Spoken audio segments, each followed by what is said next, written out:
Actualité.z.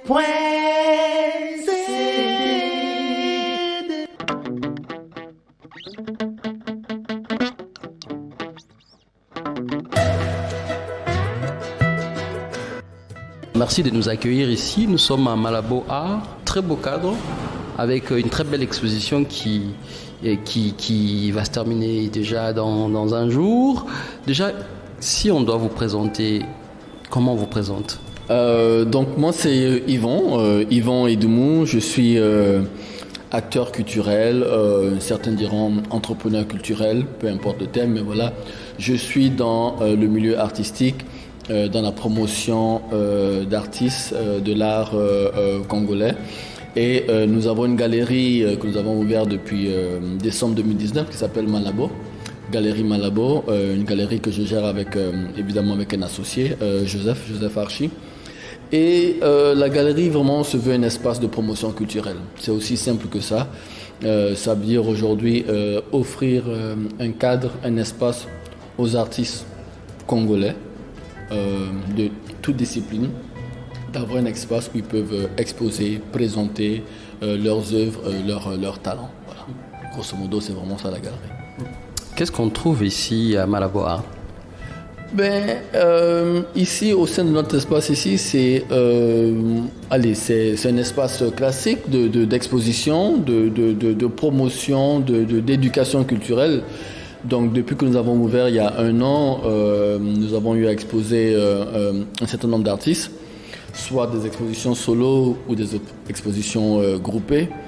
Et vraiment, c'est de permettre aux artistes, photographes, peintres, sculpteurs, dessinateurs et autres de pouvoir présenter leurs talents. Il y a un déficit d'espace culturel à Kinshasa et de façon plus globale dans le pays. Et voilà, nous on a juste voulu offrir une autre plateforme aux artistes pour pouvoir s'exprimer. Il y a des espaces qui existent depuis bien longtemps, qui sont bien connus, qui continuent de faire du bon travail. Mais nous estimons que pour une ville comme Kinshasa, qui historiquement est une ville très riche, qui est reconnue de par le monde, qui a quand même 16 millions d'habitants, voire plus, l'offre en termes d'espace culturel est totalement insuffisante. Et voilà, nous on est le nouveau petit poussé qui vient sur l'échiquier culturel pour permettre aux artistes de vivre de leur art. Mais qu'est-ce qu'on trouve ici qu'on ne trouve pas peut-être ailleurs, ou on trouve différemment ici qu'ailleurs ? C'est quoi la particularité de cette galerie ? Je dirais que la particularité en fait c'est nous avons un espace qui est ouvert à tous et qui n'est pas... la galerie, nous ne l'avons pas fait pour nous, en quelque sorte. C'est-à-dire que c'est pas le fait que, oui, nous, on aime tel ou tel artiste, donc on va passer tout le temps à présenter ces artistes-là. Non, c'est vraiment un espace où les artistes peuvent venir s'exprimer dans toute la gamme d'artistes qu'il y a. Et c'est aussi parce que toutes les disciplines artistiques. Absolument. Moi qui vous parle, j'ai un penchant pour la peinture, mais je vous dirais aussi que j'ai un penchant pour le dessin et pour le graffiti. Et Dieu seul sait également les nombres de masques que vous avez. Voilà, exactement. Donc, je pense que c'est important de pouvoir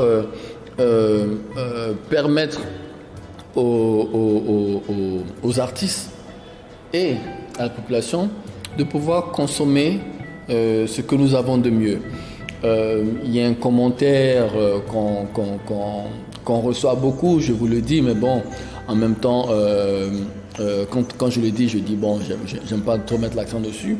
Depuis qu'on a ouvert, en fait, le commentaire qu'on reçoit souvent, c'est que mais c'est bien de voir une galerie qui est finalement ouverte par des Africains, gérée par des Congolais, des Africains.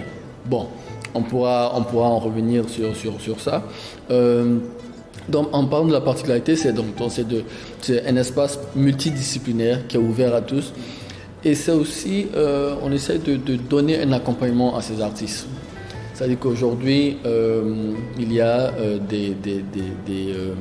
il y a un besoin. Les artistes ont besoin de se sentir accompagnés, de se sentir progresser. C'est pas juste question de venir exposer,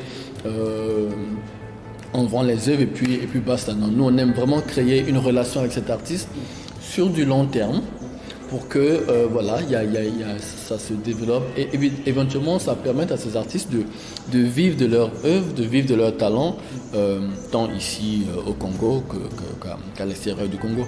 Mais déjà pour parler du contexte, hein, vous avez parlé également de ces viviers culturels que Kinshasa, que la RDC, mais qui a un manque d'espace.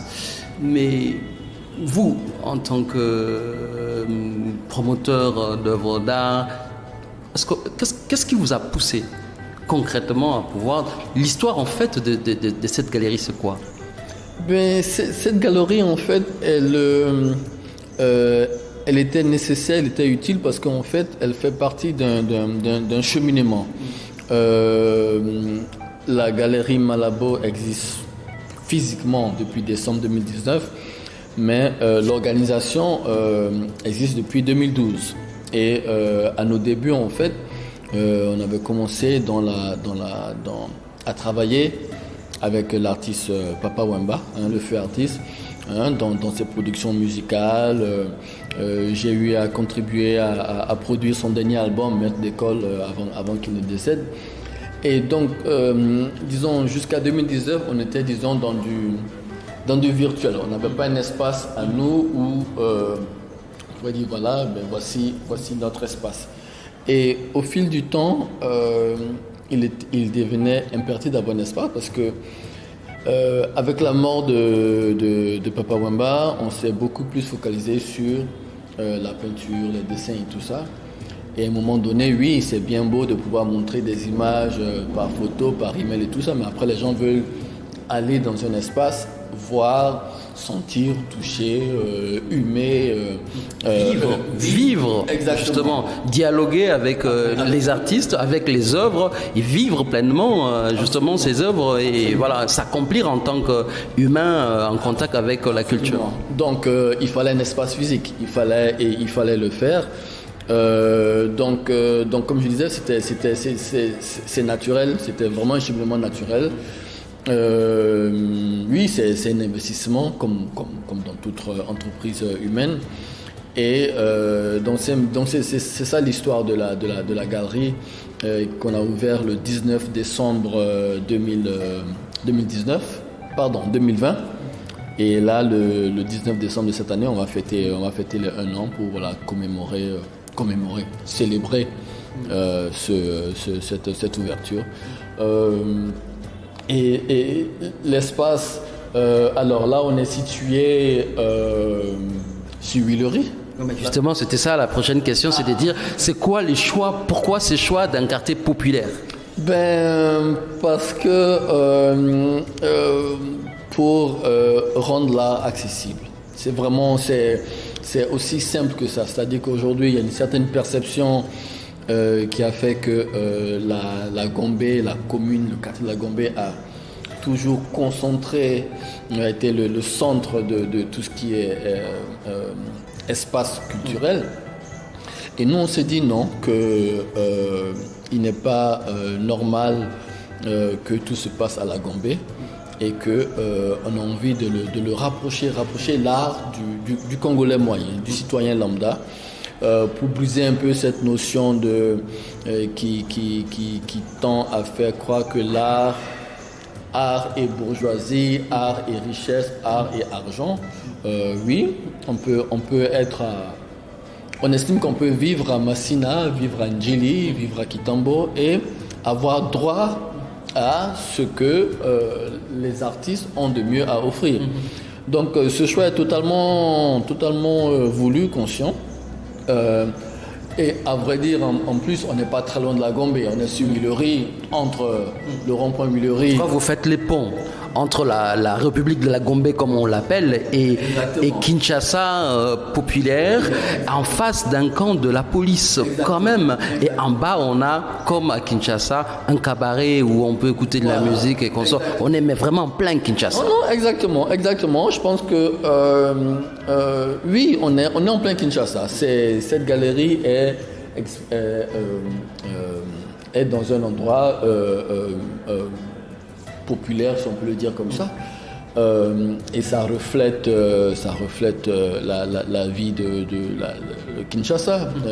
Comme tu disais tout à l'heure, Kinshasa, c'est pas la Gambie, quoi. Kinshasa, c'est 24 communes, c'est 16 millions de personnes, et il faut pouvoir. Faudrait pas toujours qu'on descende tous sur la Gambie, mais qu'on puisse.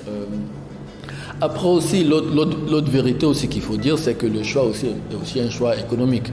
Louer un espace à la Gambie contre louer un espace sur Mullery, c'est pas la même chose. Donc voilà, il y a aussi une réflexion en termes de qu'est-ce qu'on va avoir comme revenu pour pouvoir soutenir l'activité. L'idée n'est pas d'ouvrir une galerie et de la fermer 3 mois ou 6 mois après, mais c'est de pouvoir la pérenniser dans le temps, dans la durée, pour qu'on voit des générations d'artistes passer. Un an, c'est peut-être aussi le temps de s'arrêter, de faire un petit bilan. Et pour vous, s'il faut dresser ces petits bilans, comment vous le faites? Qu'est-ce que vous retenez? En un an, on a eu à faire 3 expositions qui nous ont permis de nous faire connaître. Et notamment cette dernière expo qui va se terminer demain le 21 novembre de l'artiste Rolouk, intitulé Les temps qui nous lient. Non, ça a été l'année écoulée nous a permis nous a reconforté dans notre besoin d'avoir une galerie. On a aujourd'hui les artistes, on reçoit beaucoup de citations d'artistes qui sont à la recherche d'espaces de travail, d'espaces d'exposition, qui veulent présenter leurs œuvres. Donc on sent que vraiment il y a un engouement de la part des artistes pour ah non monsieur, comment est-ce qu'on fait pour exposer, comment est-ce qu'on fait pour présenter nos œuvres. Donc on a fait un bon choix. En même temps, le bilan que je tire après un an, nous sommes déjà en train de penser à comment agrandir cet espace. Okay. Parce que oui, là, actuellement, dans la galerie, on peut facilement exposer entre 18 et 20 tableaux d'à peu près 1 mètre carré, ce qui n'est pas mauvais. Mais quand je me projette sur voilà, on veut faire encore plus, on veut faire encore mieux. Cet espace, je pense encore dans 1 an, ne sera plus adapté à nos ambitions. Donc, mais pour l'instant, on est très content de ce qu'on a pu faire, de l'engouement qu'il y a, de l'intérêt que nombreuses personnes portent sur nous.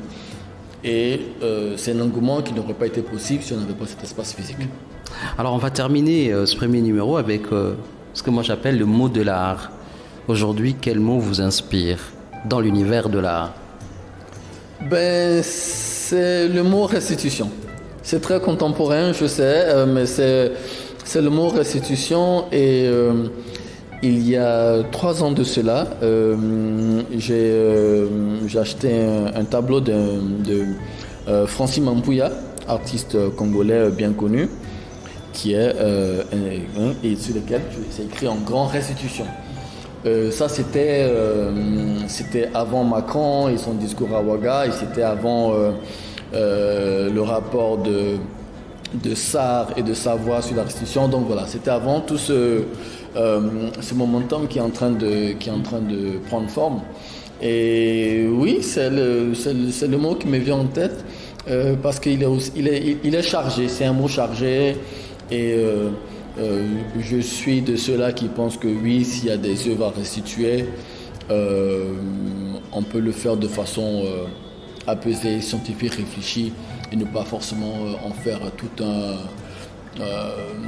mettre tout le débat dans un même amalgame, et après on ne se retrouve plus. Desk Culture a reçu pour vous Yvon Edoumou, parce que le Congo de l'art est tout aussi impressionnant que le Congo des minerais. On se retrouve la semaine prochaine pour un nouveau numéro. Actualité.cd, l'actualité de la RDC en continu et en direct.